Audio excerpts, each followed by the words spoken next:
التكميم هو عباره عن ايه؟ التكميم انا بقص 80% من المعده اللي بيطلع معظم هرمون الجوع، فاحساس الجوع يبقى قليل وكميه الاكل الصغيره تخليني شبعان ومبسوط مع الحفاظ على مدخل ومخرج المعده ثابت. طب هل الرقم ده فيه فصال؟ يعني ممكن يا دكتور تقص لي 50%؟ المعده لما بتيجي تتقص بيبقى جواها مقياس اسمه البوجيه، البوجيه دي الانبوبه الرفيعه اللي بتدخل جوه المعده وانت بتقص من جنبها. المقياس ده المتعارف عليه ان هو 36 او 38 او 40. طيب بتختار على اساس ايه؟ لانه الدكتور لما بيقص المعده بالطريقه دي المريض بيبقى مرتاح، بياكل كويس شويه، لا قليل. طب في سؤال مهم، ينفع موضوع 50% ده؟ مفيش حاجه اسمها كده.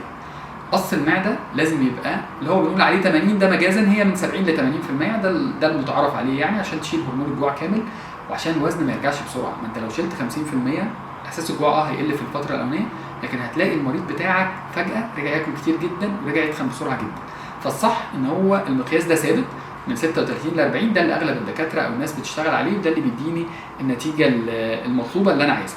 طب هل المقياس ده هو اللي بيفرق في الترجيع؟ يعني لو قصيت 36 المريض بيرجع، لو قصيت 40 المريض ما بيرجعش؟ الحقيقه لا. الترجيع ده ليه علاقه بكذا نقطه، ان منتصف المعده ما يبقاش ضيق، ان المعده ما يبقاش فيها التواءات، ودي بترجع شويه لخبره الجراح انه يقص المعده مظبوط بحيث ما يضيقش جزء قوي او حاجه هي اللي تعمل المريض ترجيع. لكن المقياس نفسه بيفرق؟ لا مش بيفرق.